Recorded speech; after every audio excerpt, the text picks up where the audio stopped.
We are on the bottom of Hey Amud Beis. On the bottom of Hey Amud Beis, the last line of Hey Amud Beis. Amar Rav Chanan Barava Amar Rav. Okay, so we're talking now. Let's review a little bit. Again, I'm telling you. I know this sounds crazy, but these principles are going to be so second nature. I remember when we started Masech Shabbos, everyone's like looked like deer. Like not everyone, but some people look like deer in the headlights. It was like so many new concepts, and then just like you heard them over and over again, it became like normal. And with Eruvin, there are less novel concepts. Right, like in Shabbos, there's like 39 malachos, like new concept, and some of those concepts get reviewed. In Masech Eruvin, there's like some basic concepts, and then they get applied. There's also going to be some good breaks or some good agadata. So that's my way of saying hold tight. Okay, so bottom line is a mavoi. What's a mavoi? A mavoi is this what is defined as an alleyway, but essentially it's like a street. It's a street which is not a public domain. Okay, so it's defined as an alleyway in the sense that it's distinguishing between a quieter street as opposed to a more public street, what we call Rishus Harabim. But we'll describe it in our terms more like Shellydale or something like that, where it's an open a street which other streets open not other streets but other what we call chatzeros, which are even more private things open up into them. Okay, so one of the things we've spoken about is that let's say you have this mavo, you have this street, and parts of the walls of the street are broken. Parts of the walls of the street are broken, and the point that we'll be discussing today is if it opens too much, then it's no longer seen.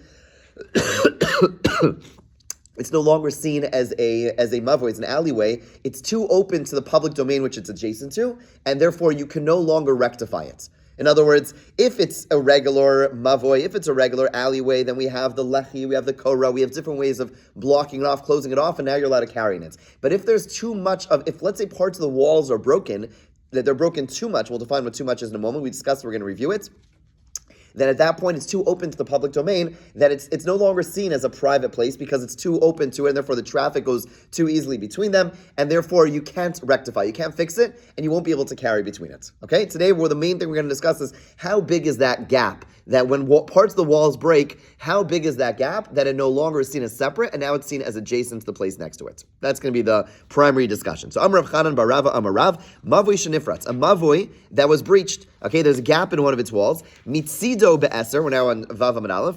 If it's on the side, like on the side wall, then it's up to 10 amos. Meirosho be'arba. But if it's in the front, then meaning it's in the front wall, then it's going to be a maximum of 4 tvachim, much smaller, right? So on the side, it's going to be up to 10 amos. On the front, if there's a breach in the front, it's up to 4 tvachim. The Gemara is going to immediately ask, why? What's the difference? At the end of the day, a breach is a breach is a breach. And if it's open to the place next to it, then that should be problematic. So Ma'ishna Mitzido be'eser, the Gemara asks, why is it that we allow a breach from the side to be up until 10 amos? De Amar Pischahu. Because you say up to 10 amos, we view it as a doorway.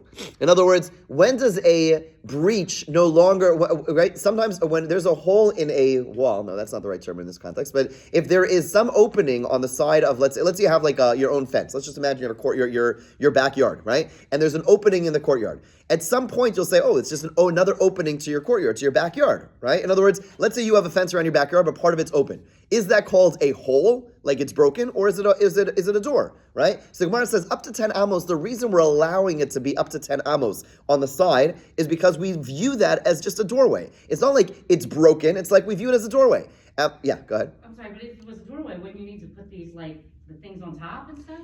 There would be so the doorway that's only going to be necessary, and the doorway that goes immediately into the Rishus Harabim and its main doorway. Good question. It's only going to be in that main doorway. But the point is that even within the meaning, you have like a main door, which is the one we're going to be focused on, and then you have your side doors, you have your back doors, type of thing. So it's not going to need that. But yeah, but we will come back to certain cases where the different doorways will need it. In this case, it's like we'll treat it as like a side door. So the point is, as long as it's like a side door, we're not gonna worry about it. So Damar Pischo, it's a door. So Mirosha Nami Nema Pischo. So why do we say that only on the side? Say that by the front as well. By the front as well, we have the main door, and next to it we have a side door. Why are you distinguishing between front, where we say up to 4 tvachim, and side, where we say 10 amos? Right? If you say that up to 10 amos is considered a door, say it's up to 10 amos anywhere, because it's just going to be seen as a second door into the alleyway.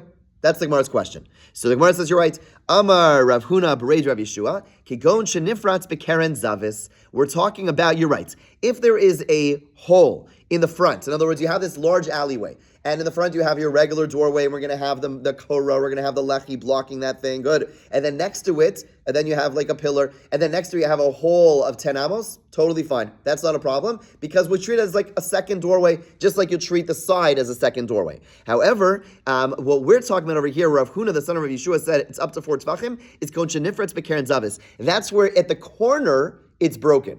Now, at the corner, it's very different. People do not make additional entrances in a corner, right? Think about your house, right? You typically will have, or your backyard, you're going to have like an extra doorway on the side, on the front, on the back. No one puts it in the corner. It looks like something is broken. Right? In other words, it's just not typical structurally. You never do that. Meaning you never see like a doorway in a corner. It's just bizarre. It doesn't make any sense for a lot of reasons. And therefore the Gemara is saying, typically according to this view, according to the view of Huna, the son of Rav Yeshua, what we're talking about, according to this Rav Chanin Bar Rava is the person who says this. He says that you could have within a mavoi, you could have an opening of 10 amos, whether it's in the front or whether it's the side, in addition to the regular opening, and we will ignore that. We'll just see that as an extra opening, and therefore it doesn't ruin the status of it being a mavoi.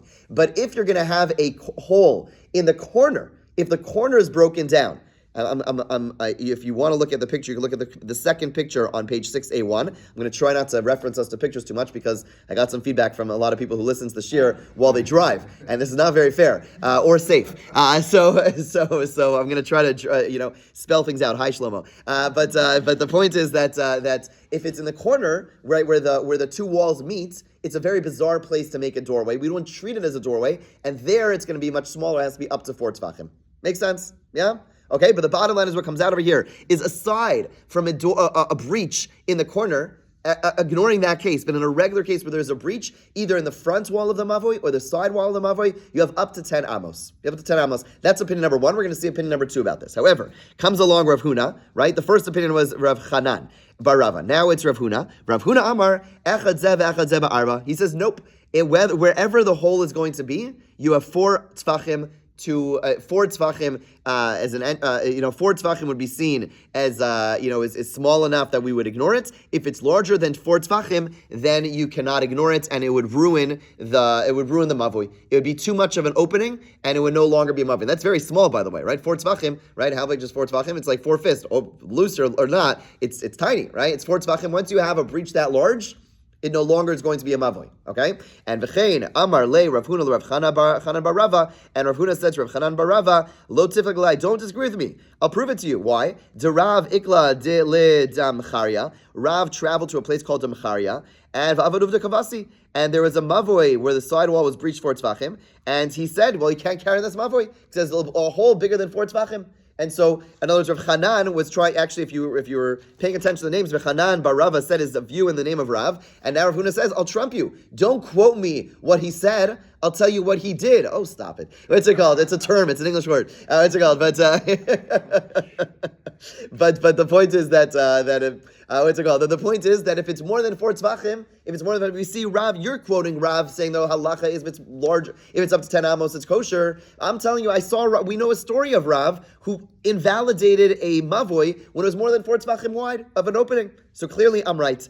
However, Amalei, Chanan says back to Rav Huna, don't bring me a story there. Rav bika matzah. Rav found an open field, begadar begazer, and fenced it. Okay, that's an expression. What does it mean he found an open field and fenced it? The people of Damcharia were apparently very ignorant. They did not know halacha, and therefore Rav came there and he said, it's a mess over here. It's a mess. Rav, we've spoken about this before. There are 2 approaches to how to deal with people who are not very knowledgeable and very lenient, right? One approach is you say, okay, fine, I'm going to find every leniency possible to ensure that they're able to go ahead and keep some semblance of the law. There's an alternative approach, which we see our sages take often, which sometimes jars us, but as we pointed out, it's probably pretty effective, and that is we act very stringently, show them it's very important, and in doing so, it actually elevates things, right? I think I've quoted from Rabbi Sachs in the past that he said the two most celebrated holidays in the world, in the Jewish world, observance or not, are Pesach and Yom Kippur, the most difficult ones. Why? Because people recognize, they saw their parents do it, they saw the sacrifice they did for it. Oh, it must be very important. That's based on what Chazal were doing. In other words,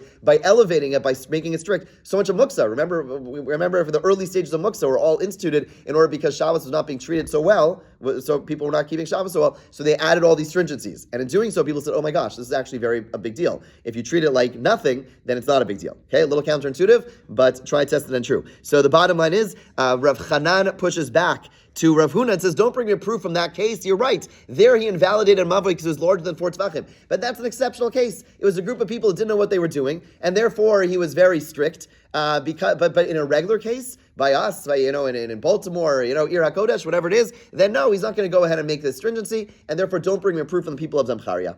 Okay, bottom line is we have machlokes about how large of a breach on the side of a wall on the side or front of a wall of a mavoi will invalidate it. According to the opinion of Rav Chanan, you can have up to 10 amos. We'll treat that as a doorway, according whether it's the front or on the side, ignoring the corner. Right, that's the exceptional case. And then you have the opinion of Rav Huna says up to 4 tvachim, and the front or the side will invalidate a mavoi. Okay, now we're going to try to bring a proof to Rav Huna. Rav Nachman Yitzchak Avasar Rav Huna Mistabra.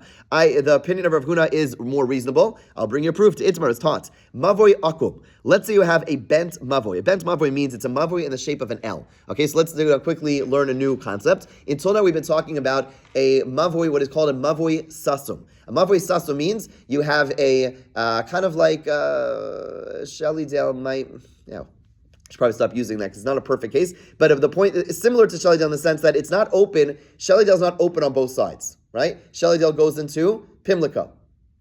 Yeah, Shelley Dale's the street, the 100 street signs, okay? So basically, Shelley Dale goes into Green Spring on over here, and that's the public domain in our context. It's wide, and then you have Pimlico, which we'll ignore, but basically it goes into nothing. It stops, right? Shelley Dale ends, right? That's called a Mavoi Sasum. That's what we've been talking about until now. The rule for Mavoi Sasum is at the top you need a lechi or a korah. You need the side thing or the crossbeam, and then you're good to go, and you can carry it. Bless you. But there's something called a Mavoi Mifulash, which means it's open on both sides. Okay, so imagine a street where it doesn't end with being blocked on one side, but rather it opens, it continues, it goes like, let's go back, I don't know, let's pretend, so we'll pretend, I'm trying to think if we should use examples or not. Okay, so bottom line is like, a Mavoi Sasum would be Shelley Dale, but instead of it going into Pimlico, it would be blocked off at the end. There'd be like a wall at the end. That would be a Mavoi Sasum. A Mavoi Mefulish is, imagine Pimlico was a public domain, and Green Spring was a public domain, and Shelley Dale goes from one to the other. There it's open.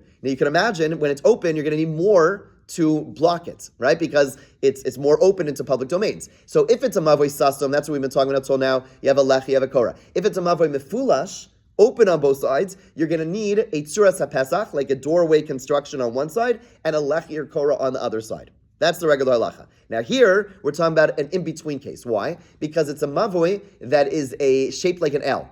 Okay? So, in other words, it doesn't go directly, it's not that there's an end, it's not surrounded on 3 sides, which is what we've been talking about until now. Like imagining Shelley Dale has a wall at the end. It's not open fully, that it goes from Green Spring to Pimlico, but rather it's shaped like an L. So, excuse me, it's shaped like an L, and so imagine, shaped like an L. I don't know what to tell you. It's shaped like an L. So bottom line is on one side you have Green Spring, and then it turns, right? It turns in the middle. If you want to look at the picture, not the people driving, but if you want to look at the picture, you'll see what it means. It's shaped like an L. Very simple. It's shaped, on one side you have a main road, and then the street opens up into it, the Mavi opens up to it, then it turns. Right, then it turns, and then like an L, and then it opens to another street on the other end, and that is the mavoi that is an akum. It's bent, it's shaped like an L. Where the picture's on the bottom corner of page 6a. Okay, you see it? So Rav Nachman Yitzchak Kivasted Rav Huna Mistabra. Rav Huna's opinion makes a lot of sense. Itmar mavoi akum. If it is a bent mavoi, meaning a mavoi that's shaped like an L,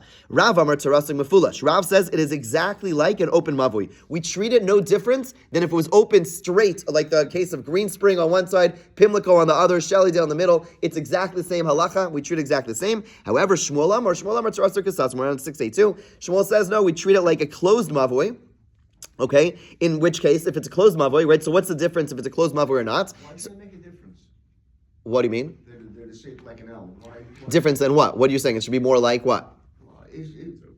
It's open. You're saying open is open is open. Right, so think about it. The difference would presumably be that, again, the whole issue is this seen as like quasi-public or not? When it's wide open, then okay, it's easy travel, yeah, just go in. But if it's turning, then is that, right, do you see that more similar to like it's blocked on the other end, which is Shmuel's argument is, because if you go straight, you're going to hit a wall, right? Now you have to turn. Oh, you have to turn now, it's already, you don't really see it as just completely wide open, because you have to start moving around, right? That's the basic idea. Shmuel Amar Terasser Kisasum, Shmuel says it's like a closed mavoi. Okay, now the Gemara says, okay, so very nice, that's their discussion. Is it considered open? Is it considered closed? But now the Gemara asks, my skinan, what is the width of the bend, okay, that we're talking about? How wide is this opening between the two mavois? In other words, where the L intersects, how wide of a space is that? Ilema biyoser me'eser. If you want to say it's wider than 10 amos, okay, this is to kind of suggest these points. But lema Shmuel terasser gesasum. If it's such a wide opening, then everyone has to agree that is not considered closed off.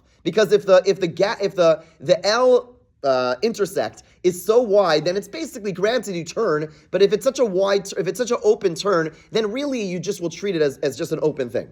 Right? Because it's so open, right? So El La Be'eser, we have to say it's 10 amos or narrower, because 10 amos is like your typical, so we're going to assume it's less than 10 amos, and Shmuel's going to say, okay, less than 10 amos is considered closed, good. However, what does Rav say? Become a Rav, Terasik Mefulish. And Rav says, even though it's less than 10 amos, he treats it like an open mavoi. Right? So what does that teach me? Alma pirtas mavoi mitzida ba'arba. Clearly, Rav holds that an opening of 10 amos is considered too wide open. Right? In other words, right? Because we have to make sense over here, both Shmuel and Rav in this case. Shmuel says that we treat it like it's closed off, even though it's technically open. To your point, right? So if it's wide open, if it's a huge space that's more than 10 amos at the intersect, there's no way Shmuel would say we treat that closed off. Rather, we have to say we're talking about a case where it's 10 amos or smaller, and Shmuel says that's closed off. Okay, we can understand that. But what comes out is that Rav says when it's 10 amos or smaller, it's considered open.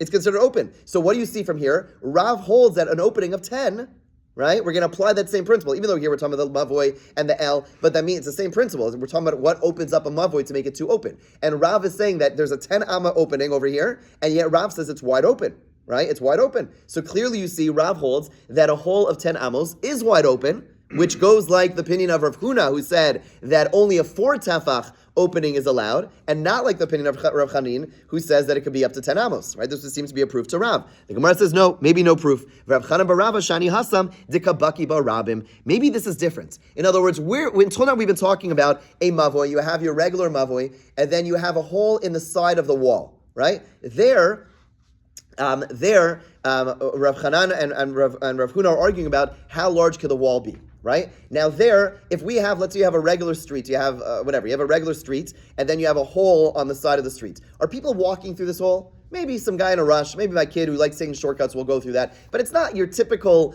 open, right? You're not all walking through there. And therefore, maybe there's more flexibility. Whereas in our case over here, this is the street. In other words, the L-shaped mavoi, everyone's walking through it. So maybe specifically over here, it's true. We've just proven that Rav holds when it's open 10 amos, that's too wide. But maybe that's only here where it's an actual street where people are walking through it. Right? Because this is the regular passageway. People are walking along the L. So maybe over here specifically, Rav would say it has to be 4 tzvachim or narrower, right? And if it's larger, it's going to be problematic. But when it's the side, there, maybe he would agree that it could be up to 10 amos. So in other words, what Rav Chanani is pushing out, don't bring me a proof over here that Rav all the time says that 10 amos is going to be too wide. Maybe it's only over here where it's in the middle of the L, which people are the standard passageway. There he says has to be more narrow to be considered closed off. But in a case where it's the side of the mavoi, maybe he would say there you do have up to 10 amos, right? Making sense? So the Gemara says, Miklau. Okay, so what comes out over here now is Rav Huna Savar Alpha Gavdlo Baki Barabim. That Rav Huna is, so until now we never really thought about this point about do people travel through this breach, do people not travel through this breach, but now it's coming out that Rav Huna, who disagrees with Rav Chanan, holds that even when the public does not walk through the breach, he would say 4 tzvachim is all you have. Okay, so Maishnab, right? Because that's what's coming out now that Rav Chanan would agree that when people are walking through it, then you have a smaller space. When people are not walking through it, you have 10 amos, and that means Rav Huna says even when people are not walking through it, you only have 4 tzvachim. right? But the Gemara asks, "Ma'ishnami Rav Ami Rav Asi." We have a teaching elsewhere earlier, which we saw earlier, which we weren't focusing on, where Rav Ami Rav Asi said that you do have up to 10 amos in a side breach. Until now, we were able to reconcile Rav Ami Rav Asi's teaching with Rav Huna by saying, in theory, that Rav Ami Rav Asi would hold that that it's a situation where people do not walk through it, and Rav Huna was talking about a case where people are walking through it. But now we're coming out. Rav Huna would say that you only have up to 4 tefachim all the time.